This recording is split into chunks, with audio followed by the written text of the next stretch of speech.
nurse sits behind bars after, in some instances, newborn black babies were found with serious injuries, broken bones.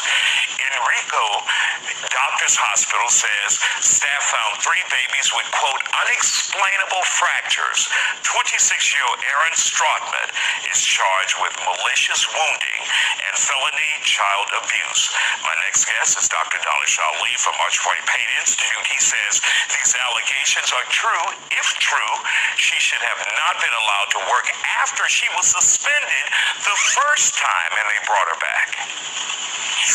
First of all, your thoughts on this case and just how horrible it is that a nurse, someone in your profession, would harm a child like that, a newborn.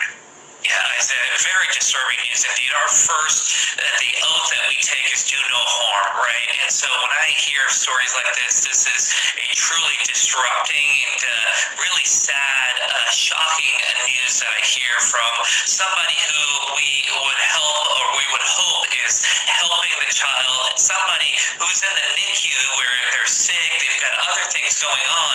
The last thing you want to worry about is your nurse, somebody who you trust, doing harm to a child. And so I am very saddened to hear this news, and I hope that this person is not able to practice medicine if this is truly, in fact, this person was causing harm to innocent children and babies. Now, we know she was accused initially by the hospital internally when they said she may have harmed 3 other children, but then a year passed by. She was suspended.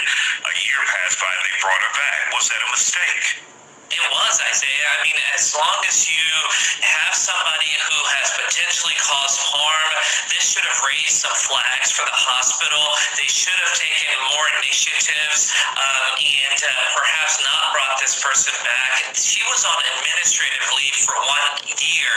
She was paid supposedly around for all this time as well that she was gone.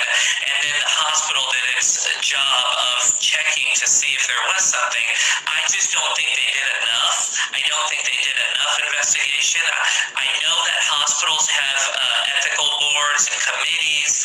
Sometimes, when these sorts of bigger allegations happen, it's the hospital's responsibility to make sure that they either have a third party, somebody else that's reviewing this to make sure that everything is checked off and there was no malicious harm that was involved in this. From your research, what exactly did she do to some of the children?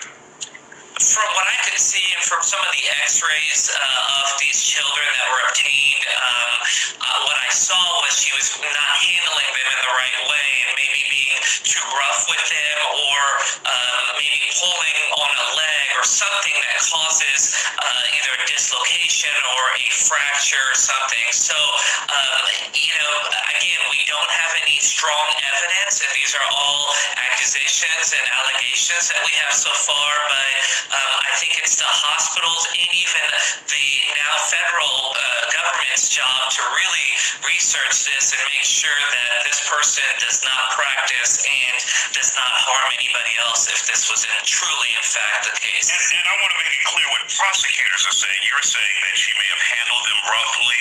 They said she maliciously, meaning she intended to wound, harm a child with felony child abuse and neglect in connection with an incident that took place in November 2024, and of course now there are possibly 7 other children. So the prosecutors there in Virginia are not saying she handled them rough. They're saying she maliciously, with intent, tried to harm these children. And parents are just upset that some of those parents said the hospital system failed them. Would you agree with that? I would, Isaiah. I think that unless we have other third parties and other people that have investigated this telling us, yes, this person is safe and there was no malicious harm that was involved in this on purpose, if they cannot prove that, then this person should not have been allowed back into the hospital setting. All right, Shalom. This your brother Yarash.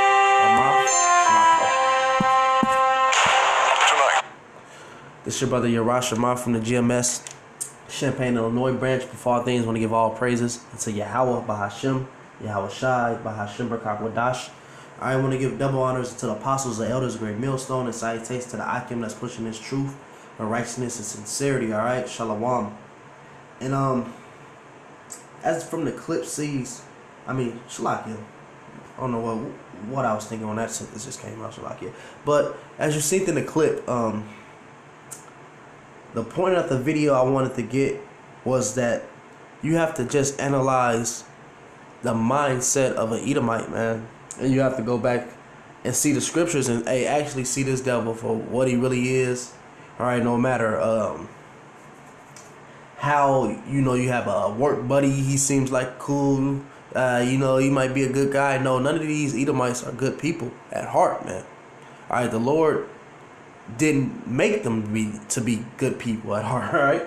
The Lord, he created them for a certain goal, man. So if these devils are put into certain positions and bent, all right, you'll see where their true values actually align with, man. All right? You have to go back and think, hey, this was a nation of people that was with atrocities as a whole, for a very long time, man, in front of the public eye. Now, in this modern day, it's trying to seem to be like it's cleaned up, right? They're trying to push, we don't hate anybody, but as a nation of people, brothers through the scripture, these souls are reincarnated over and over. We know that. So these same wicked spirits, man, like those are those same Edomites born again. And you have to remember that.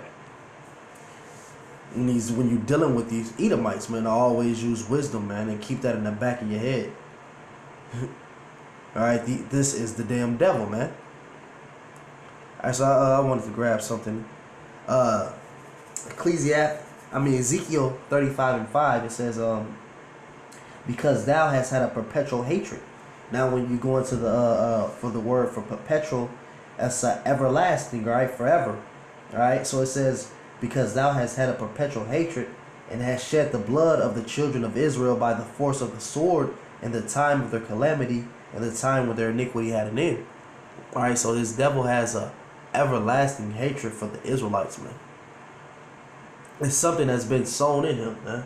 All right. Ever since Jacob, all right, took that birthright from him, man. All right, he has the spirit. These Edomites have the spirit of hatred for us. And you've seen it through generations, through generations, through generations. All right, that inner devil in them always comes out, man. All right, that's why the scriptures talk about, you can't have him by your side, because eventually he'll try to be in your position. All right, roughly paraphrasing. All right. But eventually this devil will come to conquer you, man. All right? He's a scheming, cunning bastard.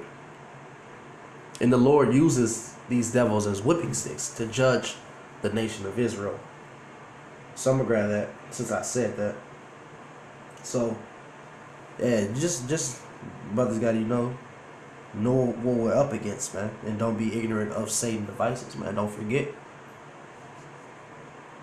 People get complacent over here in Babylon, man, and start forgetting, what the hell is really going on, man.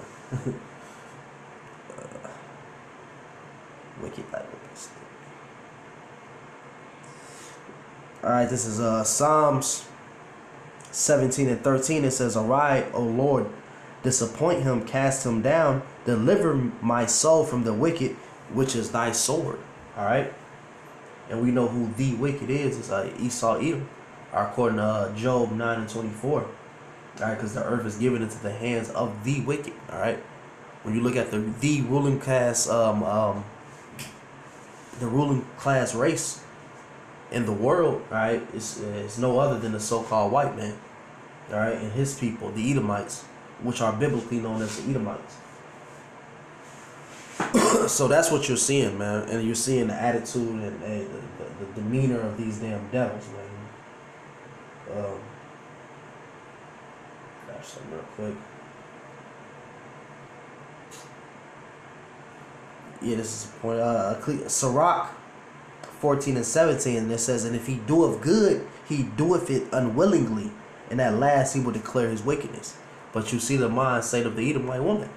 All right, yeah, she's supposed to be helping, nursing, all right, in the form of caretaking. But what? She's doing that unwillingly.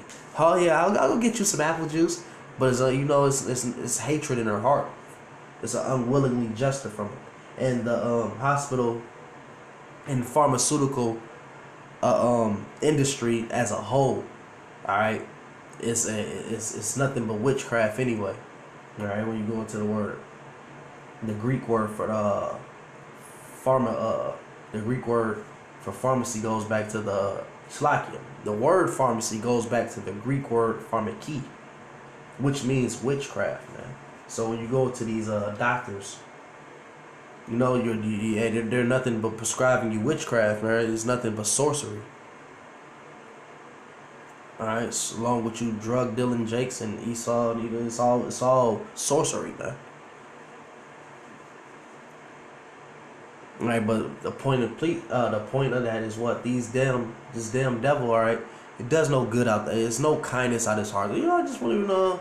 It's just, this devil moves as it will benefit me later, I guess. It was a strategic move is how he looks at it. There's no genuine love in this damn devil's heart for real, man. Our people are like really compassionate, and really warn to everybody else, not to each other. But that's because of the curses on us. But we are. That's why we're so spiritual, man. Even though when Jake, he's not connected to Yahweh Shem Yahushua, he's always searching for something. Jake always has a conscience. All right, for you to sit there and just be breaking baby legs, you fucking a demon.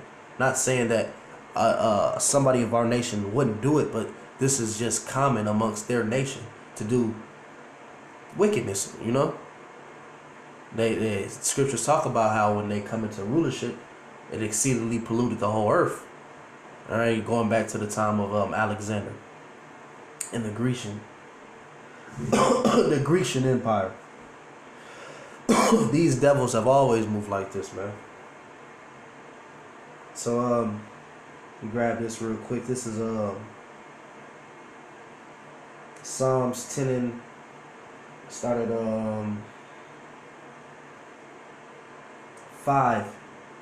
4.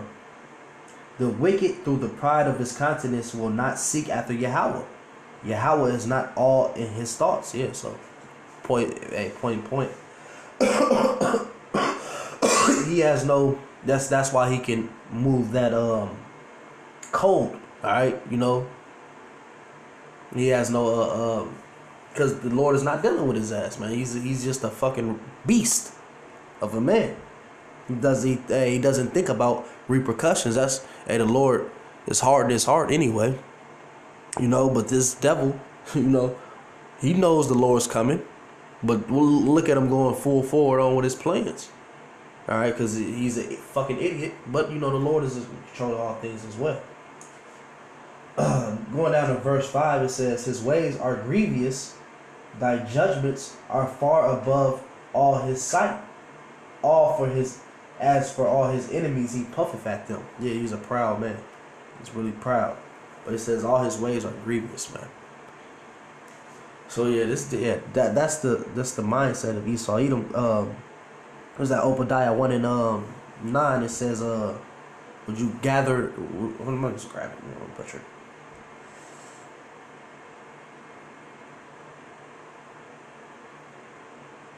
No, Shalakia. Jeremiah 49:9.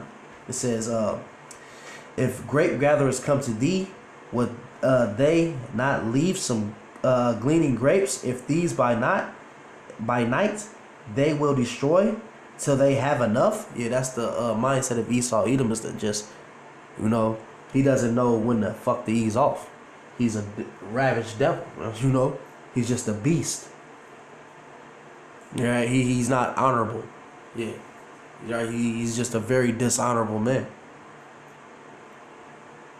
Alright. But I don't want to drag the lesson on no further than need be. Lord willing that this was edifying for the elect's sake. all right, who we endure all things for. All right, so with that, I'm going to give all praises to Yahweh, Bahashem, Yahweh Shai, Bahashem, Rakakwadash. All right, double honors to the apostles, elders, great millstone. Until next time, Akim Shalom.